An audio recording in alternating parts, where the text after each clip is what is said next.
पूर्व जन्म का ऋण चुकाने के लिए भगवान को भी जन्म लेना पड़ा था। हम तो फिर भी इंसान हैं। वनवास के दौरान माता सीता जी को प्यास लगी। तभी श्री राम जी ने चारों ओर देखा तो उनको दूर दूर तक जंगल ही जंगल दिख रहा था। कुदरत से प्रार्थना की, हे वन देवता, आसपास जहां कहीं पानी हो वहां जाने का मार्ग कृपया कर दिखाइए। तभी वहां एक मयूर ने आकर श्री राम जी से कहा कि आगे थोड़ी दूर पर एक जलाशय है, चलिए मैं आपका मार्ग पथ प्रदर्शन बनता हूँ, किंतु मार्ग में हमारी भूल चूक होने की संभावना है। श्री राम जी ने पूछा, वह क्यों? तब मयूर ने उत्तर दिया कि मैं उड़ता हुआ जाऊंगा और आप चलते हुए आएंगे, इसलिए मार्ग में मैं अपना एक एक पंख बिखेरता हुआ जाऊंगा। उसके सहारे आप जलाशय तक पहुंच ही जाओगे। यहाँ पर एक बात स्पष्ट कर दूं कि मयूर के पंख एक विशेष समय एवं एक विशेष ऋतु में ही बिखरते हैं। अगर वो अपनी इच्छा से पंखों को बिखेरेगा तो उसकी मृत्यु हो जाती है। वही हुआ। अंत में जब मयूर अपनी अंतिम सांस ले रहा होता है तब उसने मन ही मन कहा कि वो कितना भाग्यशाली है जो जगत की प्यास बुझाते हैं। ऐसे प्रभु की प्यास बुझाने का उसे सौभाग्य प्राप्त हुआ। तभी भगवान श्री राम ने मयूर से कहा कि मेरे लिए तुमने जो मयूर पंख बिखेर कर अपने जीवन का त्याग कर मुझ पे जो ऋणानुबंध चढ़ाया है, मैं उस ऋण को अगले जन्म में जरूर चुकाऊंगा। तुम्हारे पंख अपने सिर पर धारण करके तत्पश्चात अगले जन्म में श्री कृष्ण अवतार में उन्होंने अपने मुकुट पर मयूर पंख को धारण कर वचनानुसार उस मयूर का ऋण उतारा था। तात्पर्य यही है कि अगर भगवान को ऋण उतारने के लिए पुनः जन्म लेना पड़ता है तो हम तो मानव हैं। न जाने हम कितने ही ऋणानुबंध से बंधे हैं। उसे उतारने के लिए हमें तो कई जन्म भी कम पड़ जाएंगे।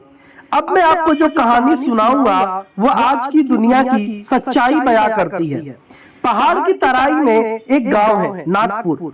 उस गांव में एक बुढ़िया रहती थी। उसका एक बेटा था जिसका विवाह उसने थोड़ी दूर बसे हुए दूसरे गांव में कर दिया था। एक दिन बुढ़िया ने अपने बेटे प्रकाश से कहा, बेटे अब मुझसे घर का कामकाज नहीं होता, तू जाकर बहू को लिवा ला, मुझे बुढ़ापे का सहारा मिल जाएगा। प्रकाश माँ की बात सुन अपनी बहू को लिवाने ससुराल के लिए चल पड़ा। उसके ससुराल के बीच एक घना जंगल पड़ता था। जब वो जंगल के बीच से जा रहा था तो उसने देखा कि रास्ते के किनारे पेड़ के गिरे पत्तों, फूलों आदि में आग लगी हुई है और पास ही पत्तों की जलती आग के बीच एक बिल है जिसमें से सांप बार बार अपना सिर निकाल रहा है, पर आग की गर्मी से निकल नहीं पा रहा था। बुढ़िया के बेटे को आते देख नाग जोर जोर से चिल्लाकर बोला, हे भाई, मुझे इस आग से बाहर निकालो, तुम्हारा बड़ा एहसान मानूंगा। प्रकाश ने कहा, तुम तो नाग हो, तुम्हारा क्या भरोसा, तुम निकलने के बाद मुझे काट सकते हो। नाग ने कहा, कैसी बातें करते हो, तुम मेरी जान बचाओगे और मैं तुम्हें काट लूंगा, ऐसी बात सोची भी नहीं जा सकती। नाग के बार बार अनुनयन करने पर लड़के को दया आ गई और उसने लाठी की मदद से नाग को निकाल लिया। नाग जैसे ही आग से बाहर हुआ उसने लड़के से कहा, अब मैं तुम्हें काटूंगा। प्रकाश हक्का बक्का रह गया। थरथराते हुए उसने कहा, लेकिन तुमने तो न काटने का पक्का वादा किया था। नाग ने हंसते हुए कहा, अरे मूर्ख, यह कलयुग है, कहने और करने में जमीन आसमान का अंतर है। यहाँ भलाई का बदला बुराई से है, यहाँ युग धर्म है, मैं तुम्हें काटकर युग धर्म निभाऊंगा। लड़के ने कहा, यदि तुम्हें काटना ही है तो काट लो, पर मेरी तसल्ली तो करवा दो कि कलयुग का यही धर्म है। नाग ने लड़के की बात मान ली। लड़का नाग के साथ जंगल में चरती हुई एक गाय के पास गया और गाय को पूरी घटना सुनाकर बोला, गाय माता, अब तुम ही न्याय करो। गाय बोली, नाग ठीक कह रहा है, मुझे ही देखो, घास खाकर दूध देती हूँ, खेती के लिए बछड़े बैल देती हूँ, लेकिन मेरे बूढ़े होने पर यह आदमी मुझे कसाई के हवाले कर देता है।